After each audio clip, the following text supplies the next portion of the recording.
Lo dijo él. A primera hora.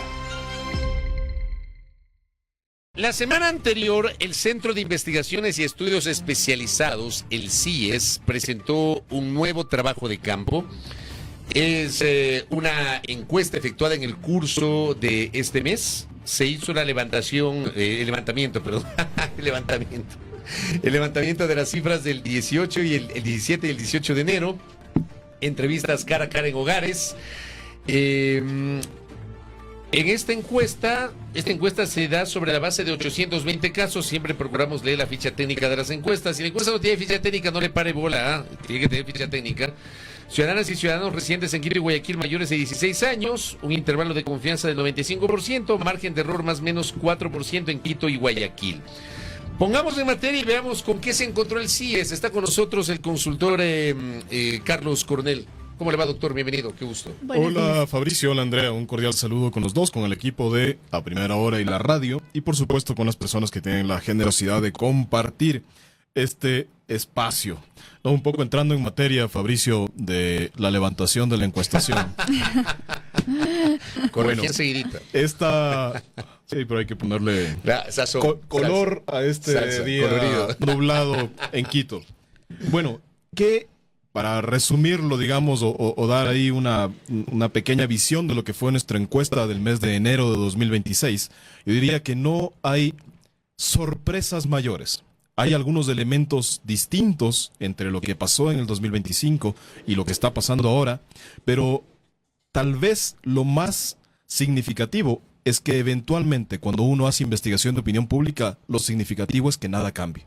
Porque eso en el acumulado puede evidenciar una sensación de fatiga de los ecuatorianos. Ahora, un poco para entrar en un contexto importante, es que nosotros hacemos de esta investigación mes a mes, ¿no es cierto? Desde noviembre del 2024 venimos haciendo investigación mes por mes para comprender con nuestros encuestados en Quito y Guayaquil cómo perciben los principales asuntos del país y cómo está su estado de ánimo, cómo se perciben ellos en el presente y en el futuro con relación al Ecuador. Un asunto llamativo es que cogimos todos, ¿no es cierto? Hicimos una gran base de datos de todos estos casos en el año 2025 y nos pusimos a hacer con el equipo de CIES un ejercicio de minería de datos, un poco para encontrar patrones, ¿no es cierto?, que evidencien qué pasa más allá del mes a mes, qué factores, qué grupos se van consolidando. Y hemos encontrado 4 grupos que relacionan estado de ánimo, gestión de labor y principales problemas. ¿Cuáles son esos 4 grupos que hemos encontrado? Insisto, en toda la serie 2025. Primero, los consistentes negativos. Los consistentes negativos, que es el grupo mayoritario. Espérame un segundo, pongamos el segundo gráfico, solamente para el que dice minería de datos 2025, que es el segundo, que es justo lo que está señalando en este momento Carlos. Prosiga, por favor. Muchas gracias, Fabricio. La página 6. Los consistentes negativos son el grupo mayoritario que hemos encontrado a través de este análisis de minería de datos. Ahí está en pantalla. Ellos estiman que el país está mal, el futuro está mal y la gestión de gobierno es insuficiente para resolver las expectativas que tienen.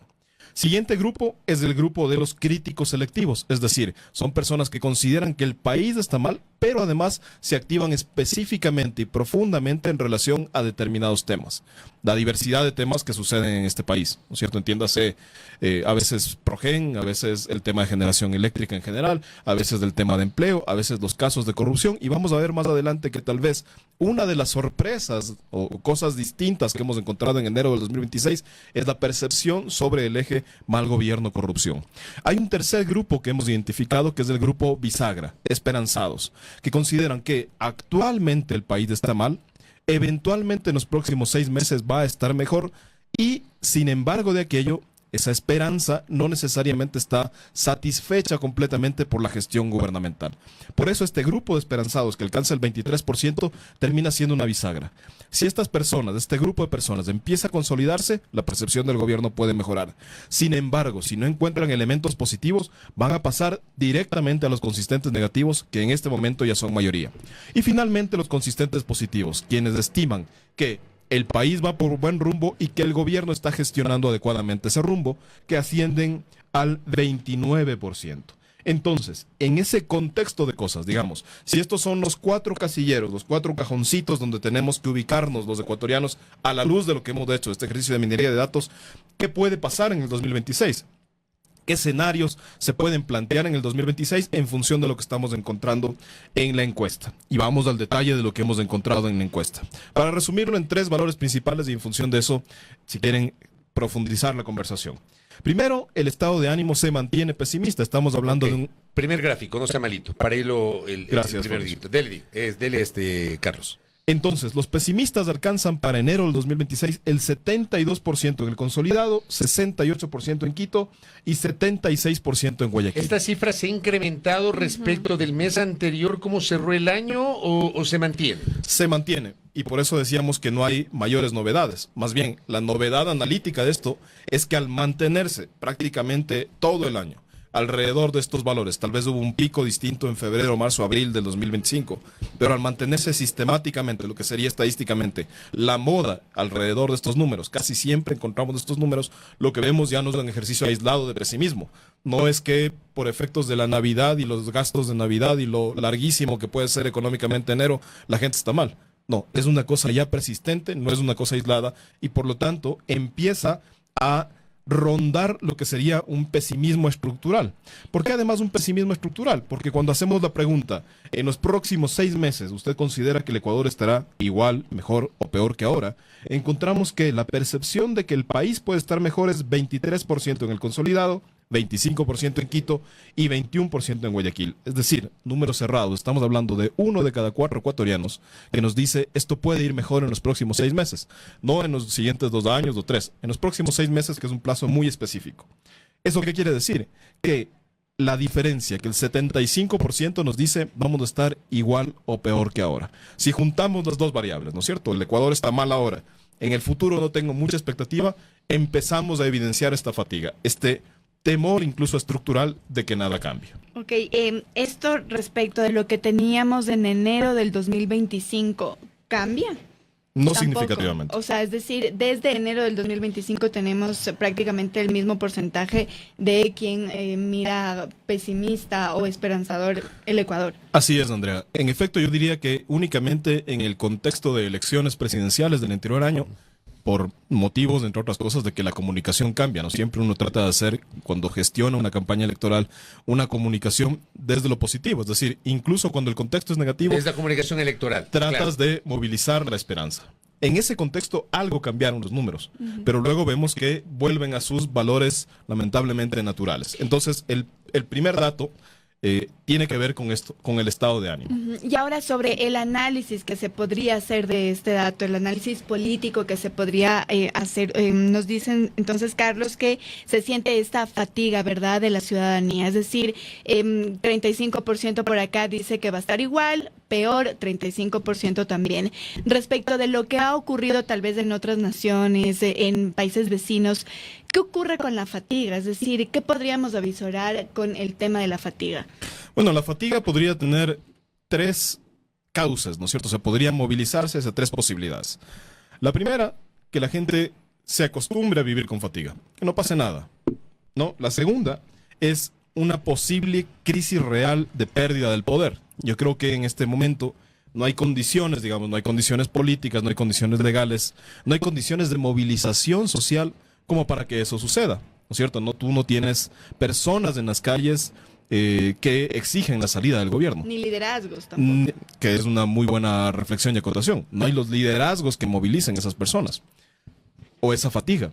Al mismo tiempo, la fatiga o el cansancio, este 72% de pesimismo, no necesariamente implica un 72% de oposición efectiva, ¿ya? Y la otra posibilidad, que es tal vez lo que más debería preocuparle al gobierno, si el escenario 1 y el escenario 2 no son realmente plausibles, es que se juega la permanencia. Aquí creo que no está en el Ecuador en este momento en discusión si el gobierno continúa o no continúa por las condiciones que tenemos. Hay algo más grave en términos políticos, que es si es que el gobierno tiene o no tiene relevancia para los ecuatorianos. ¿Qué significa? ¿Qué significa? Relevante que les sirva, que el gobierno sea deseable, que la gente desee escuchar al gobernante y a su gabinete. Si eso no sucede, en realidad esa crisis silenciosa es peor que una crisis real, porque en la crisis real sabes quiénes son los actores, sabes qué factores les movilizan, sabes cuál es su discurso y cuáles posiblemente son las próximas jugadas. Yo pregunto si ahí, con esta explicación, podríamos hacer una comparación con el peor escenario de Guillermo Lasso en 2023. Sí, el peor escenario es que terminó sin tener las condiciones de contexto para renunciando. Porque esa crisis silenciosa le presionó tanto que le permitió, primero, a un grupo, a un bloque de oposición en la Asamblea, gestionar un potencial juicio político. ¿No es cierto? Que hubiese derivado en una destitución del presidente. Primero no prosperó, pero que causó, digamos, el revuelo suficiente. Es decir, en medio del silencio, un bloque de oposición termina diciéndole, oye, yo puedo seguirte un juicio político, y te pone contra la pared. Y el gobernante en ese caso decidió, bueno, ya que estoy en la pared, mejor yo mismo me acuchillo y convoco una muerte cruzada. Eso fue en realidad lo que sucedió. Es decir, una, si quieren, renuncia disfrazada de algún otro elemento institucional. Y finalmente, si yo pregunto, si en la siguiente encuesta, en febrero del 2026, yo le pregunto a los ecuatorianos, a través de la encuesta y de otros mecanismos de investigación, cuán relevante resultó el gobierno de Guillermo Lasso, podríamos refrendar esta hipótesis. El problema para un político es ser irrelevante. Salir a decir cosas y que nadie te escuche, salir y decir cosas y que eso no ponga elementos de opinión pública. ¿Qué va a pasar en los próximos 6 meses? Póngame el siguiente gráfico. ¿Usted considera que el Ecuador está igual, peor, mejor o peor que ahora? ¿Qué nos dice ese gráfico, Carlos? En resumen, nos dice que lo que perciben los ecuatorianos para los próximos 6 meses es solamente una prolongación del malestar. No se ven elementos que cambien la realidad. Ahora, ¿qué realidad? Porque la realidad de los ecuatorianos puede ser muy distinta, pero en función de la encuesta vemos 3 elementos significativos recurrentes nuevamente. El eje inseguridad, que alcanza para el mes de enero como percepción de principal problema el 63% en el consolidado, 54% en Quito y 71% en Guayaquil. El eje de problemas económicos, entiéndase alto costo de la vida, falta de empleo, la insuficiencia del dinero en el bolsillo, que alcanza el 15% para el consolidado, 17% para Quito y 13% para Guayaquil. Y finalmente este eje mal gobierno, corrupción. Si ustedes recuerdan, entre agosto y septiembre, en este mismo espacio de trabajo, empezamos a percibir ese problema, esa percepción del problema. No había una consideración principal alrededor de corrupción, mal gobierno, y empezó a surgir. Ese hecho de que haya empezado a surgir ya era una alerta para el gobierno y una alerta para la opinión pública. Vemos a través de los datos que esa percepción no solo no se ha contenido, sino que ha crecido. Ha crecido, por ejemplo, al punto en el que en Quito el 25% considera que el principal problema del país para este momento es el mal gobierno y la corrupción. Ahora, ¿por qué termina siendo relevante? Primero, porque es una de cada 4 personas. Y segundo, porque termina incluso superando la percepción del problema económico, que es del 17%. Y luego, en el consolidado encontramos que esta percepción es del 17% y en Guayaquil el 10%. Aquí un paréntesis importante. Persiste también esta visión de escenarios distintos entre Quito y Guayaquil, lo cual puede ser natural, digamos, por la antropología, la economía, la sociología y la constitución migratoria de cada una de las ciudades, pero que vemos que cada vez es más acentuada y más marcada, más profunda.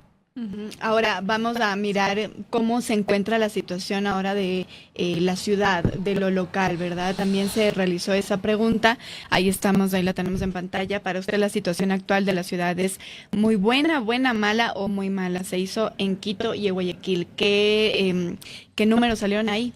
Allí creo que es más profunda la diferencia entre las dos ciudades, ¿no? Encontramos que en Quito la percepción muy buena y buena alcanza el 47%, mientras en Guayaquil se contrae al 21%, es decir, estamos hablando de 76% en Guayaquil y 53% en Quito, que estiman que la situación de la ciudad, en cada uno de los casos, tiene una percepción negativa, muy mala o mala.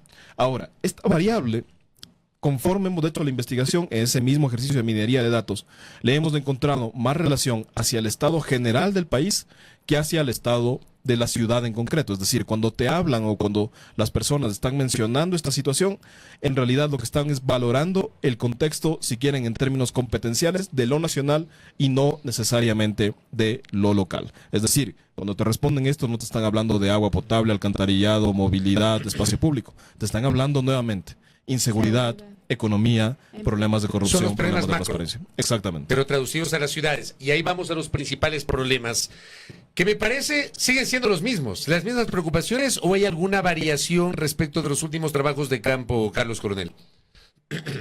Son en realidad las mismas preocupaciones y como decíamos hace un momento, la diferencia es que en el caso de Quito, el eje mal gobierno corrupción empieza a ser relevante, empieza a tener una calificación bastante más significativa, 25%, incluso como decíamos, superando a economía con el 17%.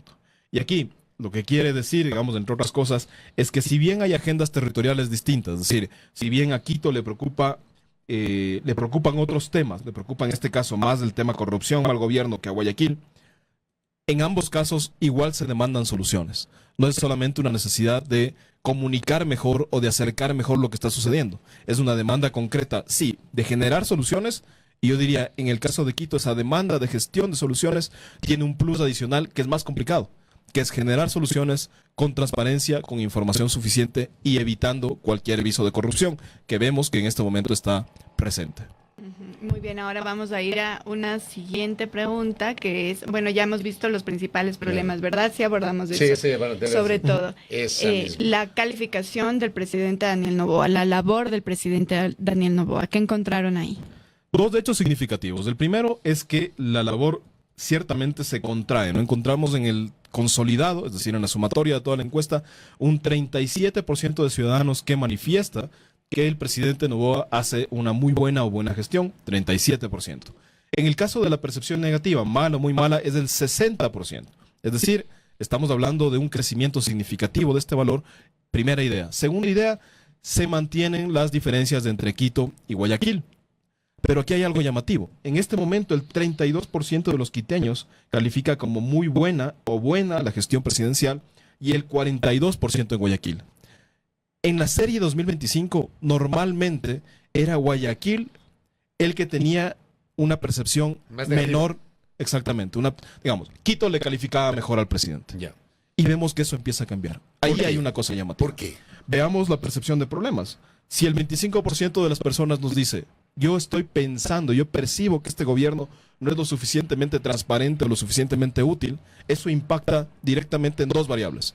En la confianza, es decir, cada vez que el presidente sale a decir algo, le creen o no le creen, y vemos que también está ya pegando en la calificación de labor. Hay una caída, pero además de esa caída no solo cambia los valores, sino que cambia este eje territorial. Vemos que Quito en este momento, de pasar de ser tal vez un bastión más fuerte para el presidente, empieza a degradarse, empieza a erosionarse. Primer mensaje, segundo mensaje, y el tercer mensaje tendría que ver con lo siguiente. El segmento de 18 a 27 años, que en su momento los jóvenes eran nuevamente un bastión, si se quiere, de la gestión presidencial, empieza también a contraerse. Encontramos que en ese segmento, 18 a 27 años, el nivel de aprobación, que es 37% a nivel general, llega al 27%. Esos son los tres elementos importantes, me parece a mí, de la encuesta en términos de calificación de labor. No es que hay una caída dramática, no es que bajó a 5%, a 7%. Pero es sostenida. Pero es sostenida, por un lado, y por otro lado, empiezan a presentarse estos síntomas. Es decir, alguien tiene fiebre. Si es que alguien tiene fiebre y de repente empieza a, como dirían los abuelos, a disvariar, ¿no? Y de repente empieza a sudar frío, ya el problema se empieza a complicar. Y como decíamos, el problema de complicación en este caso, en términos de opinión pública, para la gestión gubernamental, no tiene que ver con la permanencia, sino con la relevancia. Todos estos indicadores que estamos encontrando eventualmente van a tocar sobre esa relevancia, sobre la utilidad y la expectativa que tienen los ciudadanos respecto de la gestión de gobierno. Y el último gráfico que quiero revisar es el de confianza del gobierno nacional. Ahí tenemos estas barras, la amarilla desconfianza, la verde confianza, y está claro que hay una disparidad entre la confianza y la desconfianza. ¿Cuál es la lectura de Carlos Coronel? Que este es el principal indicador tal vez para el gobierno. Es decir, en la gestión de gobierno tiene que haber algunos elementos. Primero, decisión política. Se entiende que todo gobernante tiene una decisión política. Todo gobernante tiene el deseo de gobernar y todo gobernante tiene un conjunto de agendas estratégicas que va manejando. Segundo, por lo tanto, tiene una gestión y eso se impacta en la calificación de labor. Y tercero, es determinante para este gobernante y para cualquier gobernante, para el alcalde Muñoz en Quito, para el alcalde Álvarez en Guayaquil, para el alcalde Zamora en Cuenca, para cualquiera de los 221 alcaldes, es importante tener una vocería valiosa, una vocería relevante, y allí se califica esto en función de la confianza. ¿Qué implica que el presidente en este momento tenga en Quito el 26% de confianza y en Guayaquil el 33% de confianza? ¿Qué implica que tenga en Quito el 71% de desconfianza y en Guayaquil el 54% de desconfianza? Es que el escenario de gobernabilidad, la posibilidad de liderazgo y de vocería pública empieza a debilitarse. Ahora, ese debilitamiento tiene que, y a través de los números que vemos en la encuesta, no tiene otra salida sino la gestión. No es un problema de comunicación, como volviendo al presidente Lasso en algún momento decía. Para el presidente Lasso en algún momento el problema era un problema de comunicación. Realmente no era un problema de comunicación. Tal vez el problema estaba a pensar que el problema era un problema de comunicación. Es un problema real de gestión. La narrativa, esto aplica para todo gobernante, la narrativa no reemplaza, no suplanta al ejercicio de gobierno. Deviene del ejercicio de gobierno. Se gobierna, se gestiona, se entregan resultados visibles, reales, tocables. Y una vez que eso sucede, es posible la narrativa, es posible la comunicación y es posible recuperar la confianza. Y aquí no hay grises, es decir, confianza o desconfianza, no hay un intermedio, digamos, dependiendo del ministro, dependiendo de la cartera de Estado, etcétera. No sé si hay un gris ahí. No, esta pregunta la hemos decidido plantear así justamente porque uno, cuando hace el diseño de la investigación, siempre, entre otras cosas, lo que piensa es si es posible que la gente te responda, es decir, no solamente digamos que te dé una respuesta, sino que te responda en una cadena lógica. Segundo, que lo que investigamos no es aislado, es decir, una encuesta no es una serie de preguntas, sino un modelo de conversación. Y finalmente, que lo que tengamos como resultado tenga una posibilidad analítica. ¿Qué pasa si, por ejemplo, yo le pregunto a las personas, ¿usted confía mucho, algo, poco o nada en el gobierno? Yo que me hago a nivel analítico con el que confía algo, con los que están en la mitad, algo o poco. Por eso hemos más bien decidido en ciertas variables irnos a este escenario más ácido, ¿no? Ahora, me parece a mí que un poco para ir cerrando, supongo porque hay un siguiente invitado a la conversación, el ejercicio de CIES y en este caso de a primera hora no es solamente presentar datos, es analizarlos, y creo que los hemos analizado en buena manera a través de esta conversación. Yo quisiera ir un poquito más allá, y es eventualmente prefigurar unos escenarios en función de esto que acabamos de encontrar. Y hemos encontrado con el equipo de CIES 4 escenarios. Creo que hay un primer escenario que es el de más probable ocurrencia, que sería un desgaste controlado. En ese desgaste controlado, el ejercicio de gobierno se vuelve muy tenso, ¿no? Cada decisión cuesta más. Y allí hay un elemento significativo. Si vemos, cada decisión tiene un correlato. Entonces, tenemos un problema real que tiene que ver con el tema de seguridad, que se está incrementando. Y el correlato de la inseguridad parece ser, y esto puede ser una hipótesis más que una afirmación, por ejemplo, el hecho de que un asambleísta de gobierno nos hable de una posible reforma a la ley de comunicación. O el hecho de que, sin ninguna conversación previa, sin ninguna necesidad, digamos, evidenciada a través de la opinión pública o del debate público, se habla de una tasa arancelaria a un país vecino.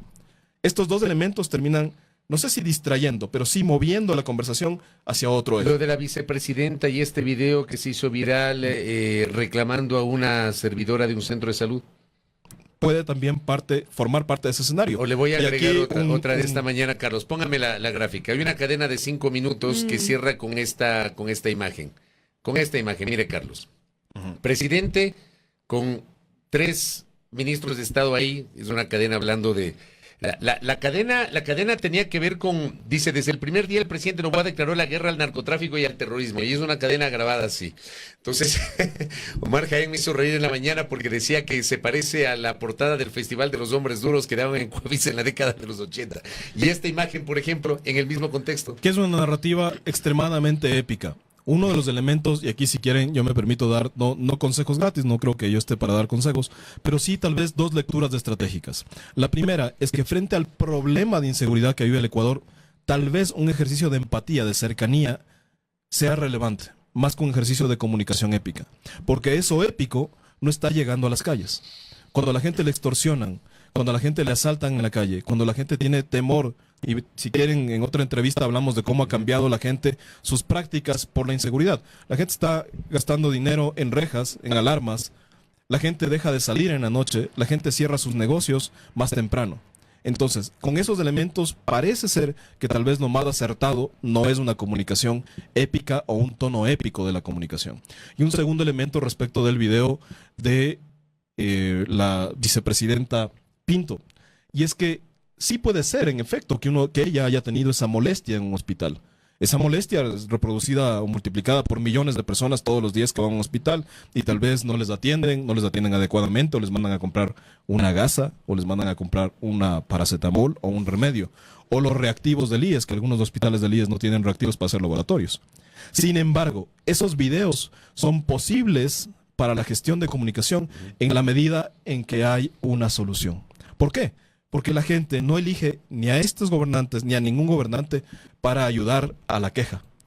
Elige para ayudar a la solución. ¿Ya?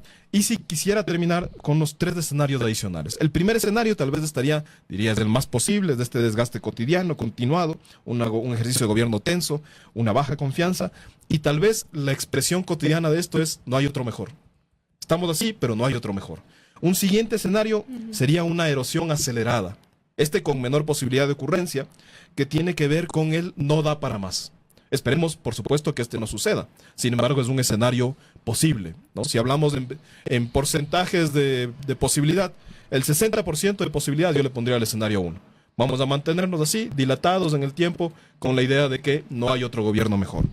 La segunda posibilidad, esta erosión acelerada, el no da para más, creo que tiene menos posibilidad de ocurrencia, un 25 o 30%. Y los 2 últimos escenarios, un escenario que ojalá suceda, pero que yo le pondría un 15% de posibilidad de ocurrencia, es: algo empieza a moverse. Por ejemplo, la economía empieza a mejorar, no en los indicadores macro, en el bolsillo de la gente, no en la posibilidad de generar empleo y de que la gente consiga empleo. Y uno final, que es tal vez el más peligroso para el gobierno, en el que la gente deje de exigirle, deje de preocuparse por lo que sucede y le ignore al gobierno. Por eso decimos, así como empezábamos la conversación, que el gobierno no se juega la permanencia, se juega la posibilidad de ser relevante para los ecuatorianos y las ecuatorianas. Interesante análisis, Carlos. Gracias por el tiempo. Gracias, muy gentil. Carlos. Muchas gracias a ustedes. En el análisis a partir del último trabajo de campo del CIES, Centro de Investigaciones y Estudios Especializados, sobre cuál es el estado de ánimo, la imagen del gobierno, la calificación y estos escenarios que nos ha explicado, y en esa explicación ha abundado en los detalles nuestro invitado Carlos Coronel. Primera plana. Todas las noticias, todas las voces.